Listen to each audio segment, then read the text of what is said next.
Hello, welcome back to my channel with me, Safina Laili.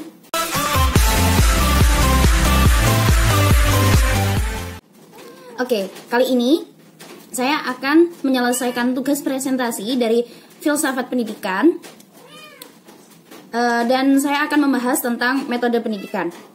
Sebelum kita membahas tentang metode pendidikan tersendiri, metode pendidikan ini juga memiliki hakikat, dasar, prinsip, dan tujuan metode pendidikan. Jadi, kita akan membahas sedikit hakikat dan dasar, kemudian dilanjutkan dengan prinsip dan tujuan metode pendidikan. Selanjutnya kita akan membahas tentang macam-macam pendidikan dengan kelebihan dan kekurangan setiap metode pendidikan tersebut. Jadi, ketika kita membahas sesuatu yang berbau dengan kata pendidikan, pasti berkesinambungan dengan ilmu. Menurut Kyai Haji Hashim Asy'ari, ilmu memiliki beberapa karakter, yaitu terpuji dan tercela. Tergantung bagaimana cara kita mendapatkan ilmu tersebut. Yang dimaksud terpuji adalah mempelajari tentang agama, ibadah, dan lain sebagainya yang membantu seseorang menemukan kebenaran, kebaikan, dan jalan untuk mendekatkan diri kepada Allah dan mencari ridhonya Allah. Jika kita menerima ilmu dengan porsinya, sesuai dengan kemampuan kita, semua ilmu itu akan menjadi baik bagi diri kita sendiri maupun bagi orang lain. Nah, namun jika sebaliknya, ilmu itu akan menjadi tercela. Maksudnya, ilmu yang tidak memiliki manfaat bagi kita sendiri gitu. Kita mencari ilmu tersebut dengan cara yang salah. Sehingga hal tersebut bisa menjadikan ilmu yang sebenarnya terpuji menjadi tercela. Maka dari itulah pentingnya kita mengetahui metode pendidikan yang baik, yang benar, yang cocok dengan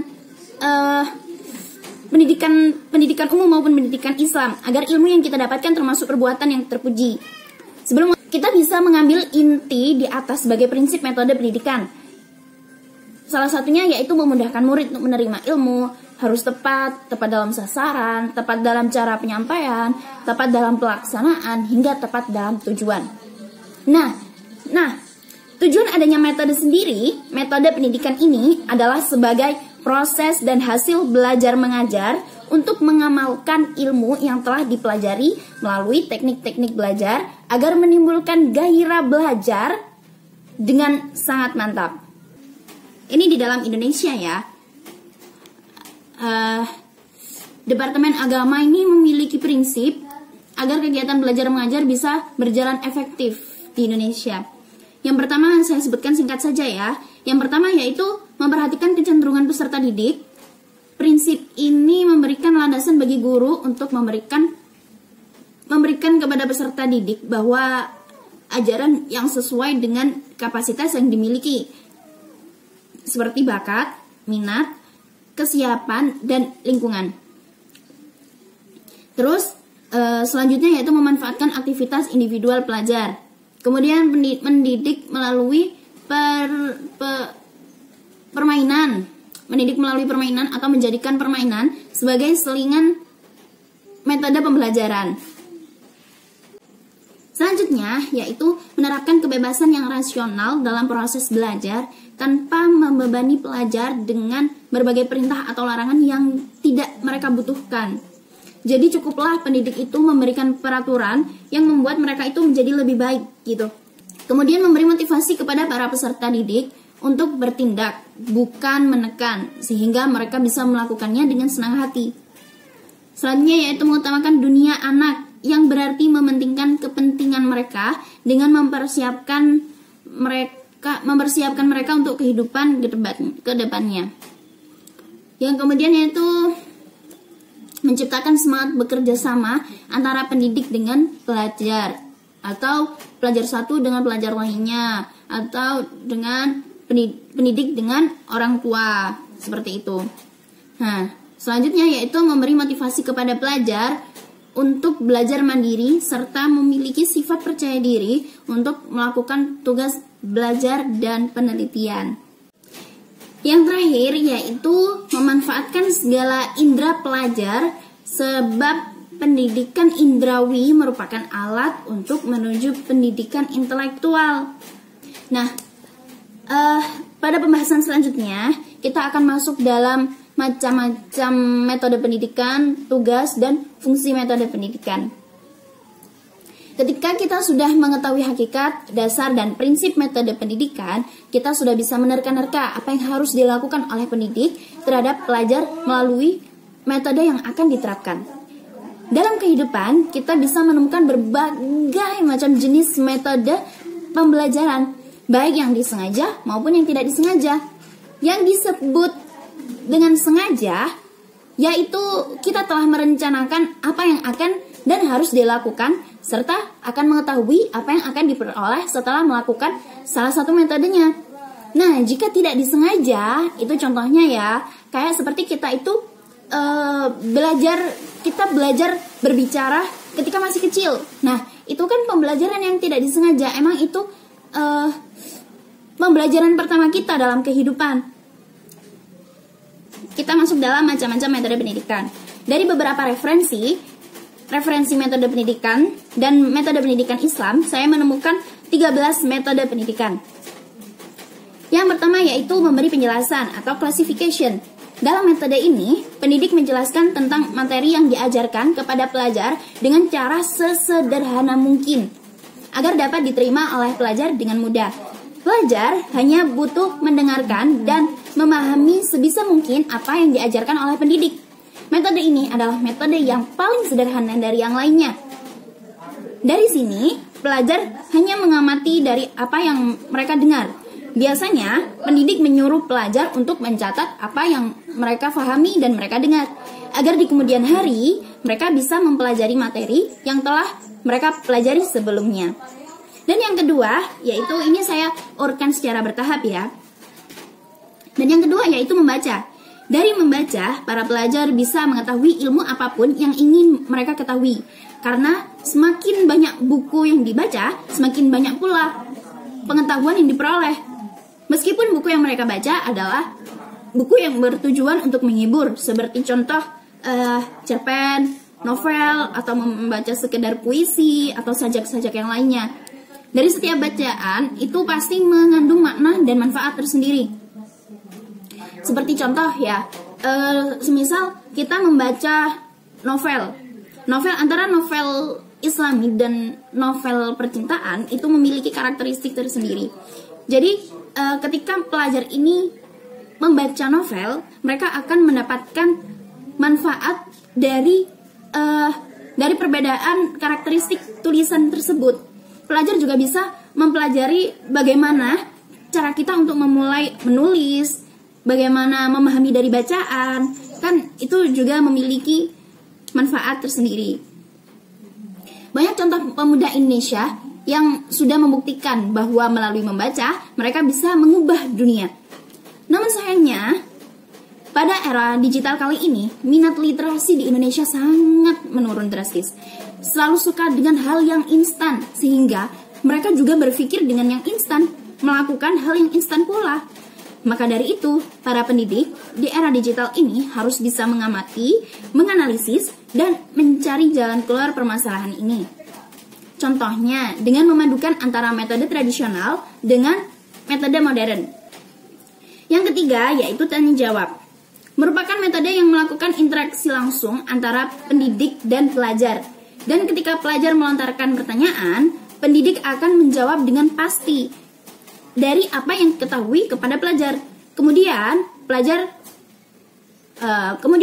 pendidik akan menjawab dengan pasti dari apa yang diketahui oleh pendidik tersebut. Kemudian pelajar dan dapat mengutarakan pemikiran kritisnya melalui sebuah pertanyaan agar menemukan jawaban atau jalan keluar dari pendidik. Metode ini tidak hanya tentang tanya jawab secara langsung, namun juga bisa melakukan tanya jawab secara tidak langsung. Seperti contoh, pelajar mengerjakan soal yang mereka dapat dari pendidik. Jadi itu juga merupakan tanya jawab secara tidak langsung. Dengan tujuan metode tanya jawab ini memiliki tujuan untuk mengasah ilmu yang telah dipelajari, mengajak pelajar untuk mengingat kembali materi, dan mengasah berpikir kritis pelajar. Metode ini berbeda dengan diskusi. Jika berdiskusi, kita menentukan hasil diskusi bersama-sama dan mengambil jalan tengahnya. Jika tanya jawab, kita akan mendapatkan jawaban yang pasti melalui sumber atau melalui pendidik. Selanjutnya yaitu metode yang keempat, yaitu berdiskusi. Berdiskusi atau disebut juga bermusyawarah. Metode ini adalah metode yang sering dilakukan di kegiatan belajar mengajar, karena berdiskusi dapat meningkatkan pengetahuan melalui bebas berpendapat. Hal ini juga bisa menambah ilmu, menambah relasi, bersosial, bisa saling bertukar pikiran, dan mengerti bagaimana cara kita menghargai pendapat orang lain. Dari diskusi, kita belajar untuk mandiri menentukan hasil diskusi. Mandiri memperkuat diskusi juga, menumbuhkan jiwa demokratis, mengasah public speaking, melatih nalar kritis, melatih cara berpendapat dengan menggunakan cara yang baik. Selain menambah pengetahuan, juga bisa memberi pengetahuan. Kita bisa belajar dari pendapat orang lain. Karena cara-cara pola pikir setiap anak yang berbeda akan disatukan dalam metode ini. Maka dari itu, seperti yang saya bilang tadi, di dalam berdiskusi itu kita akan menentukan hasil diskusi bersama-sama dan mengambil jalan tengah dari beberapa pendapat ini, dari beberapa pendapat anggota musyawarah. Metode selanjutnya yaitu metode perbandingan atau qiyas. Metode ini sangat cocok untuk pembelajaran yang mengandung prinsip praktikum, hukum-hukum, dan fakta umum yang di bawahnya termasuk permasalahan cabang dari teori umum. Baik digunakan juga bagi pembelajaran bahasa, sastra, tata bahasa, dan juga seperti di dalam ilmu Islam itu seperti nahwu, i'rab, shorof, seperti itu. Ulama-ulama Islam telah membuktikan banyak melalui karya-karyanya. Terlebih ketika mereka telah berhubungan dengan logika Aristoteles, yaitu metode perbandingan. Jadi para ulama ini juga mempelajari tentang bagaimana cara berpikir logika Aristoteles dalam metode perbandingan di dalam metode pendidikan tersebut. Jadi para ulama itu menggabungkan antara logika Aristoteles dengan metode Islam, dijadikan satu sehingga mereka menemukan karya-karya baru gitu. Contoh sederhana masalah coronavirus yang sedang mewabah di seluruh dunia saat ini. Kasus yang hampir sama dengan wabah flu burung pada era Bung Karno yang sama-sama dari Cina. Nah, namun dari kesamaan tersebut pasti memiliki perbedaan yang harus dibandingkan antara keduanya. Metode selanjutnya, metode yang keenam, yaitu metode hafalan. Metode ini memiliki sedikit sekali peminat, karena menghafal sama seperti kita memaksa otak untuk hafal materi yang harus diketahui. Sedangkan kekuatan otak setiap pelajar itu berbeda-beda. Namun, ketika basic dari pelajar tersebut mampu untuk menghafal, maka ia termasuk pelajar yang cerdas dan mampu memahami materi melalui menghafal. Itu kelebihannya. Dianjurkan sebelum menentukan banyaknya yang harus dihafal oleh pelajar, pendidik harus mengetahui tingkat ingatan dan kemampuan menghafal para pelajar. Jadi agar tidak terlalu membebani pelajar dengan metode menghafal ini. Dalam metode ini ada dua pendapat. Yang pertama yaitu memahami materi terlebih dahulu agar mudah menghafal. Ada pula yang berpendapat bahwa menghafal aja terlebih dahulu, nanti memahaminya belakangan gitu. Jadi ya tergantung kita aja mau memilih metode yang bagaimana, yang sesuai dengan kita, yang bikin kita itu enjoy gitu. Seorang pendidik juga harus mengetahui kebutuhan pelajar sesuai dengan tujuan, karena tidak semua subjek pelajaran bisa didapatkan dan difahami dari menghafal. Metode ini dapat meningkatkan IQ peserta didik, karena dengan semakin sering menghafal, akan semakin tinggi pula IQ peserta didik serta daya ingat semakin kuat. Namun, jika pendidik tetap memaksa menggunakan metode ini kepada pelajar yang tidak mampu dalam menghafal, maka usaha pelajar untuk menghafal dan memahami tidak akan bisa dilakukan keduanya. Metode ini akan sia-sia. Selanjutnya yaitu metode e-learning. E-learning adalah pembelajaran yang pelaksanaannya didukung oleh jasa elektronis seperti komputer, wifi, Android, LED, dan lain sebagainya. Hal ini pelajar dapat terbantu dengan layanan elektroniknya untuk memudahkan pembelajaran yang dilakukan. Layanan tersebut sebagai alat tambahan pendidik ketika mengajar, agar semangat belajar para pelajar meningkat dan bertahan. Apalagi kita sudah hidup di zaman milenial yang serba elektronik. Jadi pendidik harus kreatif dan bisa mengikuti tren di zaman belajarnya. Metode ini, pendidik sedikit berperan karena selalu terbantu dengan elektronik. Pelajar bisa menggunakan dan belajar menggunakan metode ini dimanapun dan kapanpun. Nah, selanjutnya yaitu metode kuliah. Metode kuliah ini adalah metode yang menggabungkan antara metode membaca, berdiskusi, dan bebas berpendapat. Dalam hal ini, metode kuliah juga para pelajar mencari bahan dan sumber sendiri untuk bahan berdiskusi, mengungkapkan argumen secara terbuka, dan mencari sumber sebagai penguat argumen. Menjelaskan teori dengan jelas dan terperinci tentang perkara-perkara penting yang ingin diperbincangkan. Dalam hal ini, pendidik tidak memiliki banyak peran. Pendidik hanya mengarahkan, menemani, dan juga meluruskan atau menjadi penengah di antara banyak pendapat.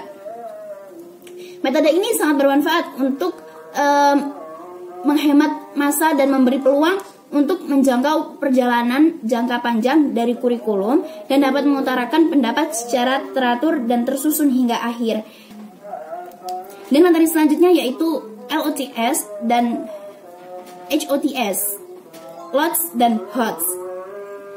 LOTS atau Low Order Technique Skill dan HOTS, High Order Thinking Skill, adalah metode belajar dengan berpikir kritis. Ini metode yang baru-baru ini sedang marak diaplikasikan di metode kurikulum Indonesia, yang diawali oleh mengingat, memahami, mengaplikasi, menganalisa, mengevaluasi, dan menciptakan. Low Order Technique Skill. Dalam tahap LOTS pertama, pelajar hanya mampu mengingat saja, namun tidak mengerti dari apa yang disimak atau dibaca.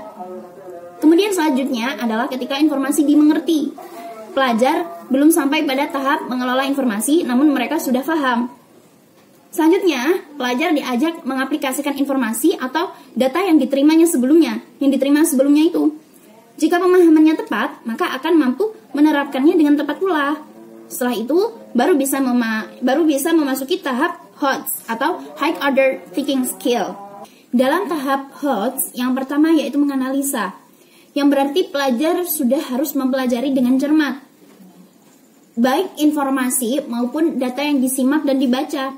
Tahap menganalisa ini mengharuskan pelajar untuk mengelola data atau informasi secara lebih dalam.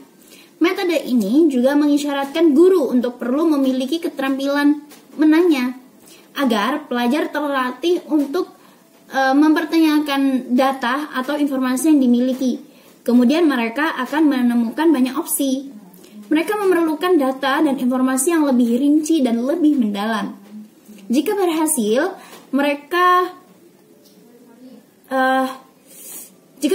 kemudian pelajar mengevaluasi dan dengan proses yang rumit. Jadi tahap selanjutnya yaitu mengevaluasi. Dan ketika sudah mendapatkan evaluasi yang pas, mereka sudah terbiasa dengan berpikir kritis dan berkreasi menciptakan hal baru. Untuk tahap selanjutnya, untuk metode selanjutnya yaitu discovery learning atau penemuan. Metode ini termasuk tahap belajar yang berada di tingkatan tinggi. Karena sebelum pelajar bisa berada di tahap ini, mereka harus melalui cara-cara yang lebih mudah terlebih dahulu. Melalui tahap yang lebih mudah, yang lebih rendah, yang lebih sederhana dulu. Kegiatan ini berpusat pada pelajar, karena menggabungkan antara ilmu teori dengan ilmu praktek. Jadi sebelum menciptakan suatu hal yang baru, pelajar harus mempunyai riset dan harus menemukan sumber masalah, menentukan tujuan, dan memberi kesimpulan. Kemudian, mencari data yang dibutuhkan agar dapat menemukan solusi yang memecahkan masalah tersebut. Metode ini jarang sekali digunakan karena sudah berada di tahap atas dan di Indonesia sangat jarang menggunakan metode ini. Selanjutnya yaitu metode praktik. Dalam metode ini, pendidik mengajak pelajar untuk mengetahui ilmu secara langsung, mengamati secara langsung, serta memberi kesimpulan dari apa yang mereka ketahui dari praktik. Daya ingat pelajar akan lebih kuat ketika mereka melakukan sesuatu hal secara langsung. Namun, dari hasil survei, pelajar yang menyukai praktik dan lebih cepat memahami materi melalui praktik, otak kiri mereka lebih aktif. Maka mereka akan lebih bisa menerima pelajaran dengan cara-cara yang kreatif. Pendidik dianjurkan untuk mengarahkan pelajar agar bisa melakukan praktik dengan lancar. Dengan praktik ini, pelajar diajak untuk menganalisa, menyimpulkan keadaan secara langsung, berpikir cepat dan berpikir kritis dari apa yang diamatinya. Yang ke-12 yaitu sorokan. Metode ini adalah salah satu metode yang sering digunakan dalam keilmuan Islam. Salah satunya dalam lingkungan pesantren. Cara ini menggunakan praktek terlebih dahulu, lalu menghafal teori bagi pemula. Dan bagi pelajar yang sudah memahami dan menghafal teori belajar, mereka hanya tinggal mengembangkan apa yang diketahuinya melalui praktek yang lebih mengasah kemampuan mereka. Metode terakhir yaitu metode bermain sambil belajar. Untuk metode kali ini, pendidik harus bisa cakap dan berpikir kreatif, up to date. Dengan cara ini dapat mengurangi dan mencegah kejenuhan pelajar ketika belajar. Mereka akan lebih merasa senang dan dengan cara yang menyenangkan. Dengan begitu, pelajar akan lebih mudah menangkap materi yang diajarkan dengan praktek minimalis. Karena metode ini sangat cocok untuk anak-anak. Metode ini bisa meningkatkan. I think enough for my explanation. Thank you for watching.